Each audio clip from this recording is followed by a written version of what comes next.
Once we know कि सारे ये क्वेश्चन है, इनके अलावा और कोई टाइप का क्वेश्चन नहीं है, तो हमने इसको करना किस तरह से?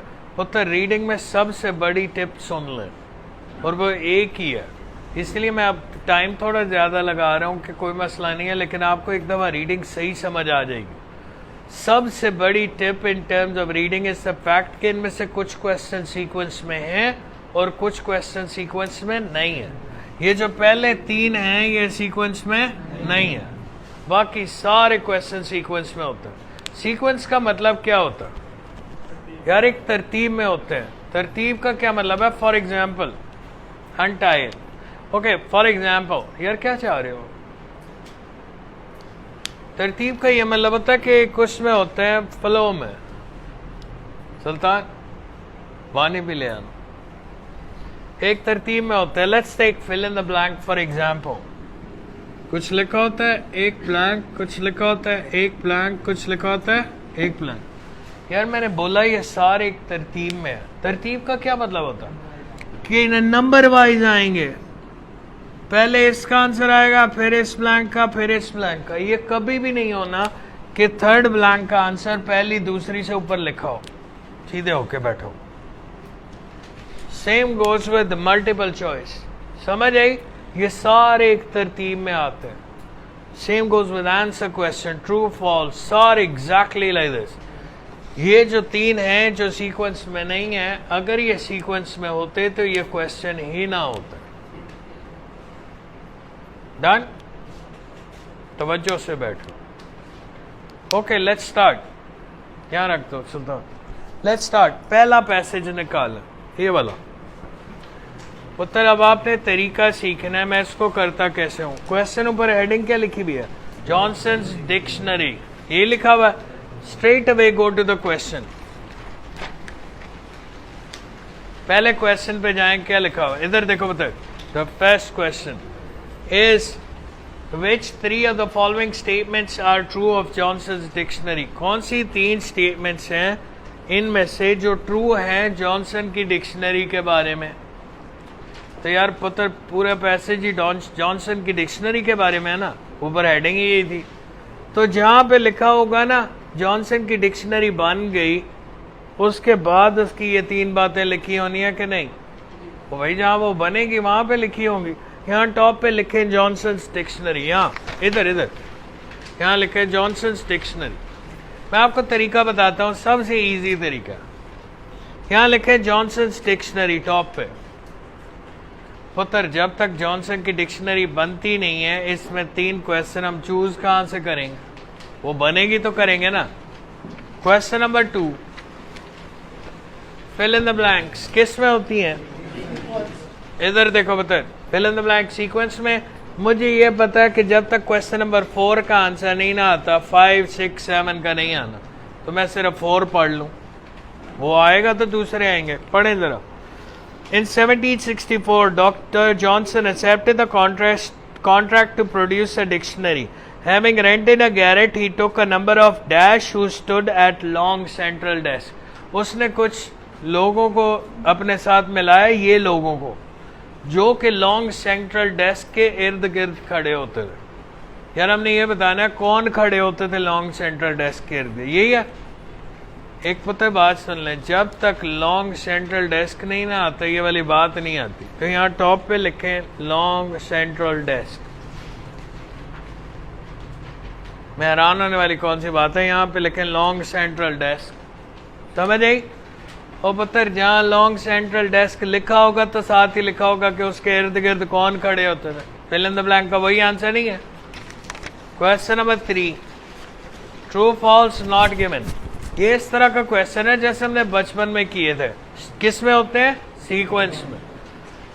जैसे हमने बचपन में किए थे, एक स्टेटमेंट गिवन होती थी, वी हैड टू से कि ये ट्रू है या फॉल्स। अब वो तीसरी ऑप्शन भी दे देता है, या तो ये ट्रू है या ये फॉल्स है, या इसके बारे में इंफॉर्मेशन गिवन ही नहीं। समझ आई? ये पहला पढ़े क्या लिखा हुआ है। The growing importance of middle class led to an increase demand for dictionaries. जब मिडिल क्लास की इम्पोर्टेंस बढ़ती गई, डिक्शनरीज की जरूरत या डिमांड भी बढ़ती गई। यही था। अगर इधर देखो बता, ग्रोइंग मिडिल क्लास के बढ़ने से डिमांड बढ़ती गई तो आंसर क्या है? ट्रू। अगर डिमांड कम हो गई तो आंसर क्या है? False. Anything in between is not given. यहां लिखे मिडिल क्लास।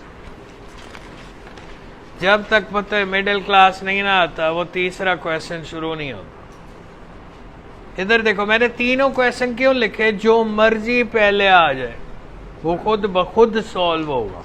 इधर देखो जब तक जॉनसन्स डिक्शनरी बनती नहीं है क्वेश्चन नंबर 1 का आंसर नहीं आता।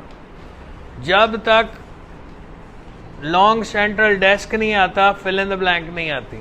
और तीसरा जब तक मिडिल क्लास नहीं आता क्वेश्चन नंबर 3 नहीं आता। पढ़ना शुरू कर यहां से यार। एग्जैक्टली ऐसे ही आपने हर दफा करना। मैं रोजाना रीडिंग ऐसे ही कराऊंगा। पढ़ें जरा। For the first century For the century before Johnson's dictionary was published in 1775, there had been concern about the state of English language. There was no standard way of speaking or writing, no agreement as to best way of bringing some order to the chaos of English spelling. Dr. Johnson provided the solution. कहीं middle class आया, कहीं पे long central desk आया, तो अभी Johnson की dictionary भी नहीं बनी। आगे बढ़े पुत्र, कोई आंसर नहीं है। आपका मसला पता क्या है? एक पैराग्राफ में कुछ नहीं आता, आप उसको दोबारा पढ़ते हैं कि कहीं मैं मिस तो नहीं कर गया, और नहीं है भाई। आगे बढ़े। There had of course been dictionaries in the past, the first of these being a little book of some 120 pages, compiled by a certain Robert Cordray, published in 1604 under the title A Table Alphabetical of hard usual English words. Like the various dictionaries that came after it during the 17th century, Cordrays tended to concentrate on scholarly words. One of the functions of the dictionary was to enable its student to convey an impression of learning. और भाई अभी तक तो Johnson की dictionary बनी ही नहीं है, ना ही कहीं पे लॉन्ग सेंट्रल टेबल आया, ना ही मिडिल क्लास। आगे बढ़े। Beyond the practical need to make order out of chaos, the rise of dictionaries is associated with the rise of English middle class. ये exactly पीछे नहीं था लिखा हुआ। The growing importance of middle class led to an increase in demand of dictionary. Answer is true. पहले का क्या answer है? True. अब फायदा समझ आया मैंने क्यों पढ़े थे? आपने हमेशा यूं ही पढ़ने हैं। क्वेश्चन नंबर 2 पढ़ें। Johnson has become more well known since his death. क्या मतलब? मरने के बाद ये ज्यादा फेमस हो गया। अगर तो पता ज्यादा फेमस हुआ है तो ट्रू, उतना ही फेमस है या कम फेमस हुआ है तो false. Anything in between is not given. पढ़े। Who were anxious to define and circumscribe the various words to conquer, lexical as well as social and commercial. It is highly appropriate that Dr. Samuel, the very model of an 18th century literary man, as famous in his own time as in ours, उतना ही famous है जितना उस वक्त था। पीछे लिखा हुआ था ज्यादा फेमस हो गया, तो आंसर क्या है? फॉल्स। तीसरा पढ़ ले। और भाई कहीं पे इधर देखें, कहीं डिक्शनरी बनी है, कहीं लॉन्ग सेंट्रल डेस्क आया, वो क्वेश्चन शुरू ही नहीं हुआ। अगला पढ़े। Johnson had been planning to write a dictionary for several years. कई सालों से प्लान कर रहा था डिक्शनरी लिखने का। आगे बढ़े। Should have published his dictionary at the very beginning of heyday of middle class. कह रहा कि उसने बहुत पहले डिक्शनरी लिख ली होती। ठीक है, वो पता कहीं लिखा हुआ वो कई सालों से प्लानिंग कर रहा था, कहीं लिखा हुआ वो कई सालों से प्लानिंग नहीं कर रहा था। Not given. समझ आई? एग्जैक्ट वो बात है तो ट्रू, एग्जैक्ट ऑपोजिट है तो false, anything in between is not given. अगला क्वेश्चन पढ़े। नुमान पढ़ो। Johnson set up an academy to help with the writing of his dictionary.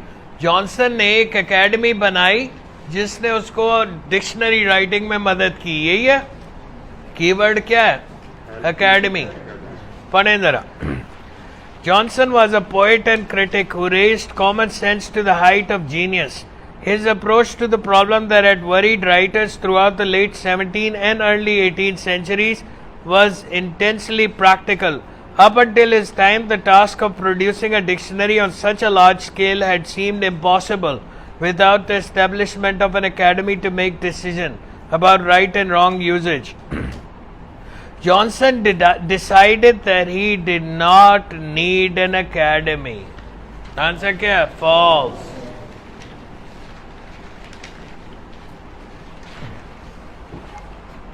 अगला क्वेश्चन पढ़ लें Numan. Johnson only received payment for his dictionary on its completion. Johnson ने dictionary की payment उसको कब मिली? जब डिक्शनरी बन गई. अगर पुत्र उसको पहले मिल गई तो आंसर क्या है? फॉल्स. डन. अगर वो बाद में ही मिली तो आंसर क्या है? True. Anything in between is not given. आगे बढ़ते. Did not need an academy to settle arguments about language. He would write a dictionary himself and he would do it single-handed. Johnson signed the contract for dictionary with the bookseller Robert Dawsley at a breakfast held at Golden Anchor Inn near Holborn Bar on 18th June 1764. He was to be paid £1,575 in installment, and from this money he took to rent. ओ भाई उसको पैसे पहले मिले. Answer क्या है? False. लिखा हुआ था सारे पैसे उसको एंड पे मिले, तो पैसे उसको पहले मिले तो उसने रेंट पे जगह ली ना. आगे बढ़े. क्या लिखा हुआ? Not all of the assistants survive to see the publication of dictionary. Johnson के कुछ असिस्टेंट्स मर गए थे डिक्शनरी बनने से पहले. अगर तो पता मर गए थे तो आंसर क्या है? ट्रू. अगर नहीं मरे थे तो false. Anything in between is not given. यार मैं दो चीजें ढूंढ रहा हूं. अभी तक डिक्शनरी उसकी बनी नहीं है. अभी उसने जगह रेंट पे ली हुई है. ना ही लॉन्ग सेंट्रल डेस्क आया कहीं, ना ही उसके असिस्टेंट के मरने का जिक्र है. आगे बढ़े. James Boswell, his biographer, described the garret where Johnson worked as fitted up like a counting house with a long desk. आ गया. fill in the blank पढ़ लें पहली. उन्होंने कहा उसके इर्द गिर्द ये लोग खड़े होते हैं, तो पढ़े जरा. Long desk running down the middle at which the copying clerk would work standing up. कौन खड़े होके काम करता था? Copying clerk. तो पहली fill in the blank का क्या आंसर है? Copying clerk. यार आप पहली fill in the blank पढ़े. क्या लिखा हुआ है? He took a number of copying clerk who stood at a long central desk. हमने ये नहीं था पता करना कि कौन खड़ा होता था उसके साथ. अगली fill in the blank पढ़ लें साथ ही. अभी तक उसके असिस्टेंट के मरने का जिक्र नहीं है. अगली fill in the blank पढ़े. Johnson did not have a dash available to him. Johnson के पास ये अवेलेबल नहीं थी या था? क्या अवेलेबल नहीं था? आगे बढ़ो. Who worked standing up. अगला page. Johnson himself was stationed at a rickety chair at old crazy deal table, surrounded by chaos of borrowed books. He was also helped by 6 assistants, 2 of whom died while the dictionary was still in preparation. Answer is true. Last वाले का true हो गया. अब पता है इधर देखो. अब आ रहा है कि डिक्शनरी उसकी बन रही है. डन. और इसका भी आंसर कि उसके बाद क्या नहीं था, तो अगले पैराग्राफ में पढ़े. The work was immense, filling about 80 large notebooks and without a library to hand. उसके बाद क्या नहीं था? Library. Second fill in the blank का आंसर लिखे लाइब्रेरी. अच्छा ऊपर जाओ फिर दोबारा. Without a library to hand, Johnson wrote the definition of over 40,000 words and illustrated many meanings with some. ओ भाई ये उसकी डिक्शनरी बन गई है. इधर आंसर आएंगे. इधर देखो इस वाले के आंसर हैं. हमें ये लिस्ट एक दफा पढ़ लेता हूं, कोई आंसर मिस ना हो. It avoided all scholarly words. कि जॉनसन ने अपनी डिक्शनरी में कोई स्कॉलरली वर्ड यूज नहीं किया. It was the only English dictionary in general used for 200 years. 200 साल तक, मतलब तकरीबन 200 साल एग्जैक्ट नहीं होता, मतलब 100 साल or something years.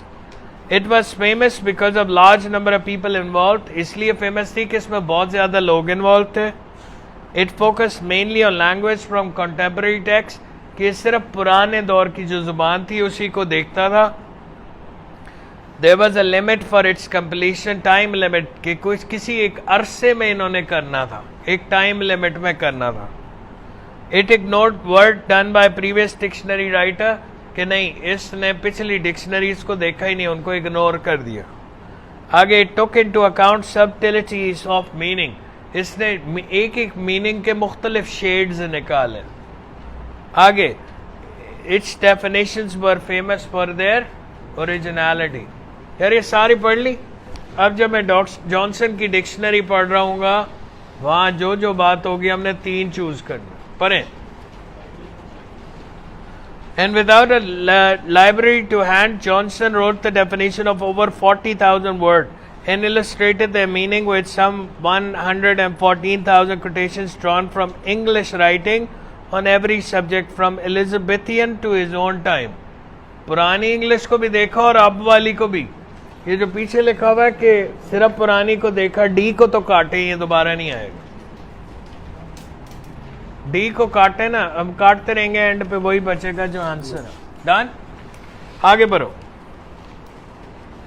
He did not, उसके बाद पढ़ो. He did not expect to achieve complete originality. Last वाला भी काटे, एज को भी, है ना. इसी तरह कट कट आके वो बचेंगे जो आंसर है. आगे बढ़ो. वर्किंग टू अ डेडलाइन, क्या मतलब? एक टाइम लाइन पे काम कर रहा था. किसका आंसर है? ई को सर्कल कर लें. Working to a deadline, he had to draw on the best of all previous dictionaries. इसने प्रीवियस डिक्शनरीज को भी देखा. पीछे लिखा हुआ था इग्नोर किया, एफ को भी काटेंगे, ये भी नहीं आना. And to make his work one of heroic synthesis. In fact, it was very much more. Unlike his predecessors, Johnson treated English very practically as a living language with many different shades of meaning. किसका answer है? जी. जी को भी circle कर लो. He adopted this definition on principle of English common law. According to precedent, after its publication, his dictionary was not seriously rivaled for over a century. एक century से ज्यादा, 200 साल भी तो एक सेंचुरी से ज्यादा ही है ना. तो इधर पता है किसका आंसर है? बी. उसके बाकी जो रह गए उनका तो जिक्र ही नहीं आया, तो वो उनका लिखेंगे क्या? डन. आगे बढ़ो. बताओ. इधर अब सिर्फ 2 फिल इन द ब्लैंक रह गई हैं. पढ़े जरा क्या लिखी हुई. According to his biographer, मैं 6 fill in the blank पढ़ रहा हूँ. According to his biographer, James Boswell, Johnson's principal achievement was to bring dash to English language. यार वो जेम्स बॉसवेल के मुताबिक जॉनसन इंग्लिश लैंग्वेज को ये दिया था. क्या दिया था? डन. तो आगे बढ़ते हैं. पुत्र जब तक जेम्स बॉसवेल नहीं ना आता ये क्वेश्चन नहीं शुरू होता. तो वैसे जेम्स बॉसवेल कहाँ लिखा हुआ? इधर भाई, इधर. उसके आगे ही आना, पीछे वाला जेम्स बॉसवेल रहने दे. यहां लिखा हुआ तो पढ़े जरा, उसी लाइन को पढ़े. वही आंसर है. जॉनसन ने इंग्लिश लैंग्वेज को क्या दिया? तो पढ़े. Okay. It is cornerstone of standard English and an achievement which in James Boswell words conferred stability on the language of his country. क्या लेके आई थी? Stability. Fill in the blank का क्या आंसर है? Stability. Last fill in the blank पढ़ ले. As a reward for his hard work he was granted a dash by the king. King ने उसको क्या दिया रिवॉर्ड के तौर पे? Last paragraph. The dictionary together with his other writing made Johnson famous and so well esteemed that his friends were able to prevail upon King George III to offer him a pension. We're done? Passage 2. The life and work of Marie Curie. कोई बात नहीं. इधर देखे बताए. Life and work of Marie Curie. straight away go to the question. First question is true, false, not given. किस में होते हैं? Sequence में. पहला पढ़ ले. Marie Curie's husband was a joint winner of both Marie's Nobel Prizes. जो Marie Curie का हस्बैंड था वो उसके दोनों नोबेल प्राइजेस में उसका साथी था. तो इधर देखो बता, अगर वो दोनों में उसके साथ था तो आंसर क्या है? ट्रू. सिर्फ एक में साथ था या एक में भी नहीं था तो आंसर क्या है? False. Anything in between is, यहां टॉप पे लिखे नोबेल प्राइज, यहां लिखे नोबेल प्राइज, जो हम नोबेल प्राइज नहीं करते, Nobel prize. Done. Question number 2.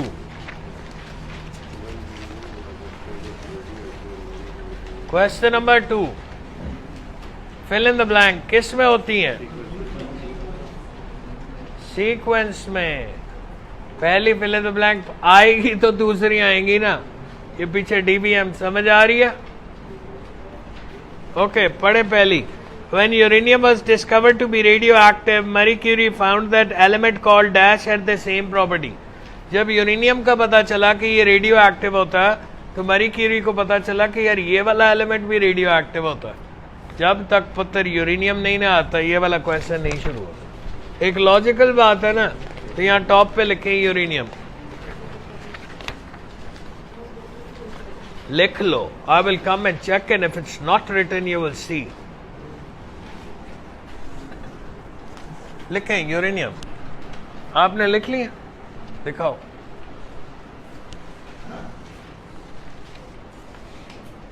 Dude, मैं आपको आखिरी दफा कह रहा हूं, put your leg down and sit like a human if you want to sit here for good.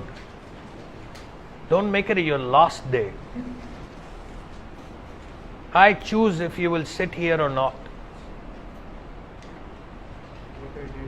You need to focus. I am telling you, meet me after the class and you'll see.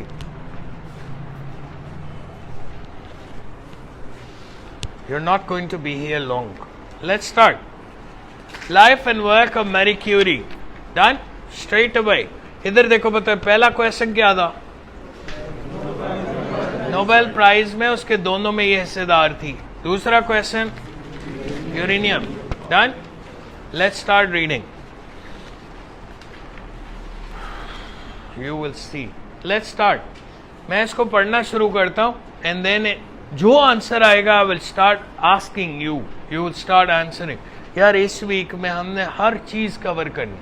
मैं चाह रहा हूँ चारों type के essays इसी week में हो जाए, स्ट्रक्चर भी पता चल जाए और हर टाइप का क्वेश्चन रीडिंग का हो जाए और टास्क 1 भी हो जाएगा. फिर फ्राइडे को आपका पेपर भी हो जाएगा, एक तरह का समझ भी आ जाएगी. Let's start. इसको यहाँ से पढ़ना शुरू करता हूँ. Marie Curie is probably the most famous woman scientist who has ever lived. Born Maria Sklodowska, पता नहीं क्या, in Poland in 1867. She is famous for her work on radioactivity and was twice the winner of Nobel Prize.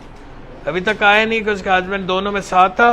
With her husband Pierre Curie and Henry Becquerel, she was awarded the 1903 Nobel Prize for Physics and was then sole winner of 1911 Nobel Prize for Chemistry. एक में तो उसके साथ था, दूसरे में नहीं था. तो आंसर क्या है? फॉल्स. इधर देखो बता, उससे अगला पढ़ ले. Marie became interested in science when she was a child.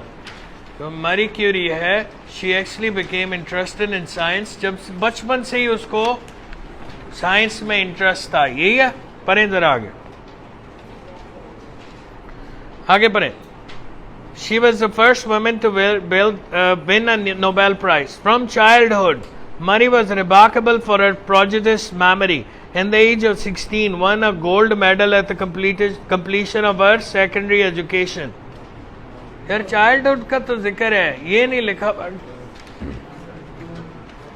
If she was interested in science or not. तो आंसर क्या है? Not given.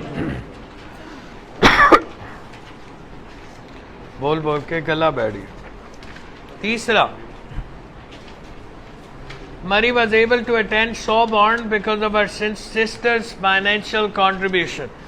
ये जो बंदी थी इसने सोबॉर्न कॉलेज में अपना वो किया बिकॉज इसकी सिस्टर ने इसकी फाइनेंशियल मदद की थी. यही है. अगर तो पता है मदद की थी तो ट्रू, नहीं की थी तो false. Anything in between is not given. आगे बढ़ो.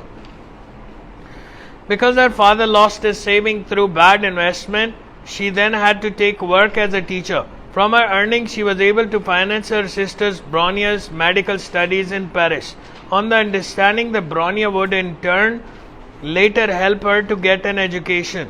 यार ये तय हुआ था कि ब्रोनिया को ये पहले पैसे देगी कि वो काम करे और फिर बाद में जब वो करके आएगी तो वो इसको पैसे देगी मरी को. आगे बढ़े. In 1891, this promise was fulfilled. क्या मतलब वो वापस आई और उसने इसको पैसे दिए. And Marie went to Paris and began to study at Sorbonne. Answer क्या? ट्रू.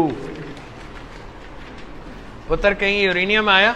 वो क्वेश्चन शुरू ही नहीं हुआ. अगला पढ़े. Marie stopped doing research for several years when her children were born. जो वो बंदी थी मरी, उसने जब उसके बच्चे हुए तो उसने रिसर्च छोड़ दी. तो पुत्र जहाँ उसके बच्चों का जिक्र आएगा वहीं आंसर है. यहाँ टॉप पे लिख लें, यहाँ टॉप पे लिख लो चिल्ड्रन. तो कहाँ से लिख लो? यहाँ टॉप पे लिख लें चिल्ड्रन ताकि आपको याद रहे. अब मैं क्या ढूंढ रहा हूँ? उसके बच्चे हुए तो रिसर्च छोड़ दी और uranium.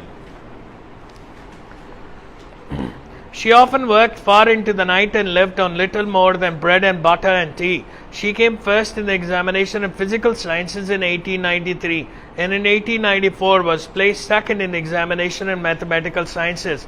It was not until the spring of that year that she was introduced to Marie Curie. कोई आंसर नहीं है.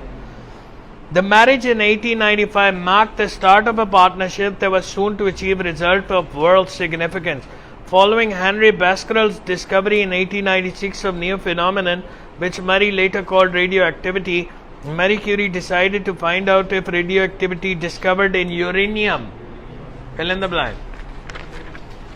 उत्तर ये था कि यूरेनियम में जब रेडियो एक्टिविटी का पता चला तो उन्होंने देखा कि ये किसी और एलिमेंट के लिए भी ट्रू है. उस एलिमेंट का नाम लिखना. तो आगे बढ़े. Okay, discovered in uranium was to be found in other elements. She discovered that this was true for thorium. तो पहले fill in the blank का क्या आंसर हुआ? थोरियम. इधर देखो पुत्र, अभी उसके बच्चों का जिक्र नहीं है. अगली fill in the blank पढ़ लो. यार इसीलिए मैंने दोनों पढ़े थे, वो दोनों इकट्ठे नहीं हो रहे. It's like this. अगला पढ़े. Marie and Marie Curie's research into radioactivity of the mineral known as dash led to the discovery of two new elements. एक मिनरल थी जिसका नाम ये था, उसमें रिसर्च के बाद उन्हें पता चला कि इस मिनरल में दो और एलिमेंट भी हैं.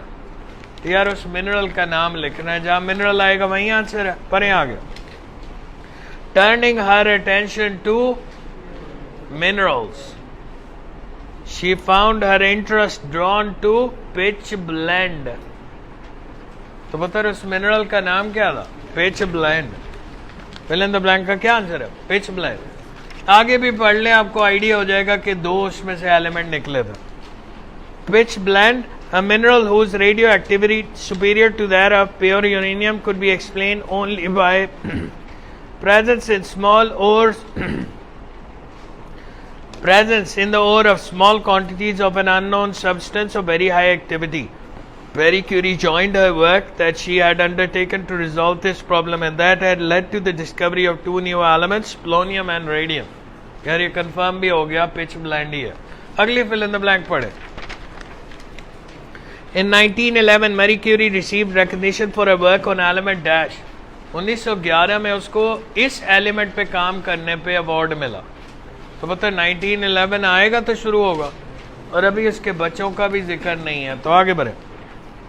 While Marie Curie devoted himself chiefly to the physical study of new radiations, Marie Curie struggled to obtain pure uranium in metallic state.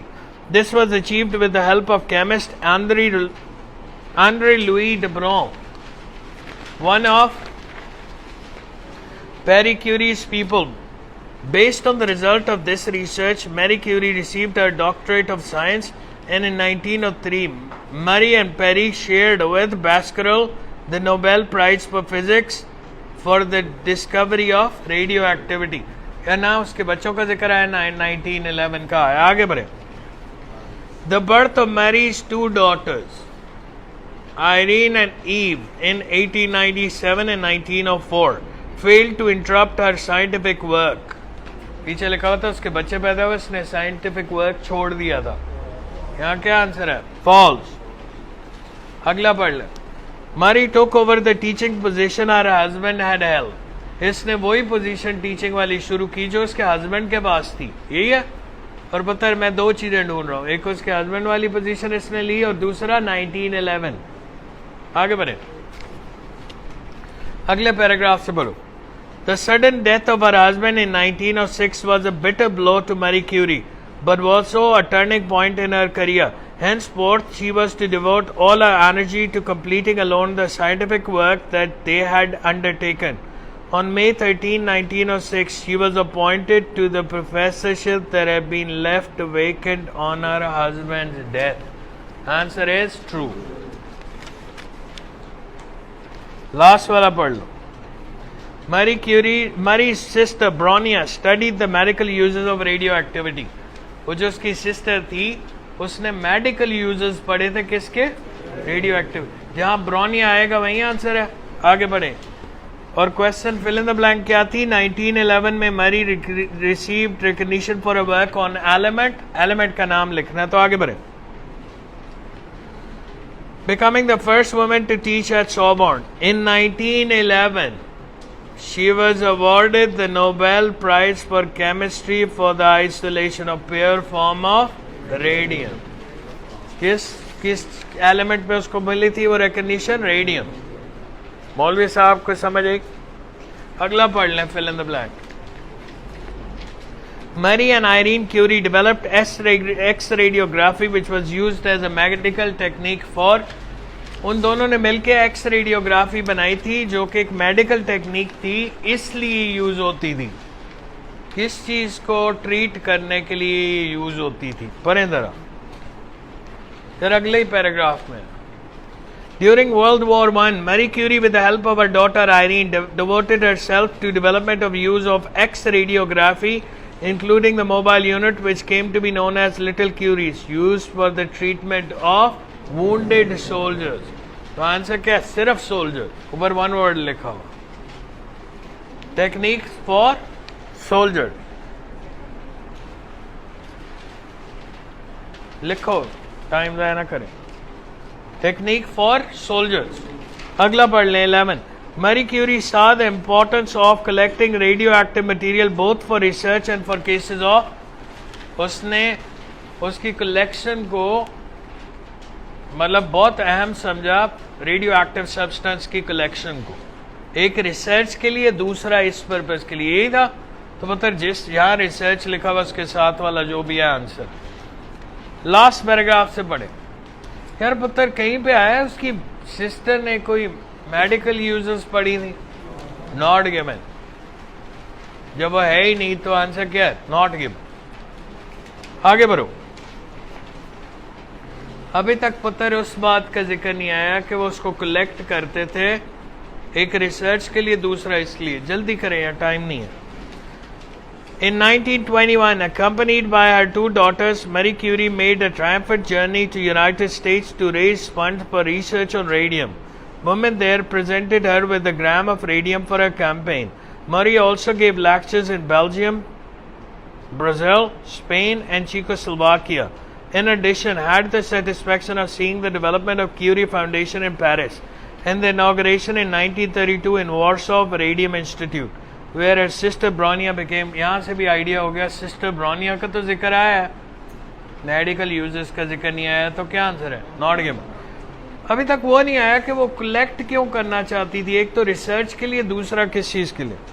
One of Marie Curie's outstanding achievement was to have understood the need to accumulate intense radioactive sources, not only to treat illness but also to maintain an abundant supply for research. एक तो research के लिए, दूसरा illnesses की treatment के लिए. तो fill in the blank का क्या आंसर है? इलनेसेस. अगली fill in the blank पढ़ लें. The radioactive material stocked in Paris contributed to the discoveries in 1930 of the 1930 में किस चीज की डिस्कवरी हुई थी? पढ़ें आगे. The existence in Paris at the Radium Institute a stock of 1.5 gram of radium made a decisive contribution to the success of experiments undertaken in the year around 1930. The work prepared the way of the discovery of neutron. 12 का क्या answer है? Neutron. 13th पढ़ लें. During her research, Marie Curie was exposed to radiation and as a result she suffered from research के दौरान उसको ये हुआ रेडिएशन की वजह से और ये बीमारी लग गई. क्या? आगे बढ़े. Neutron by Sir James Chadwick and above all for the discovery in 1934 by Irene and Frederick Juliet Curie of artificial radioactivity. A few months after this discovery, Marie Curie died as a result of leukemia caused by... Answer क्या है? Leukemia. Done? गला बैठ गया. सही समझ आइए. बंद कर.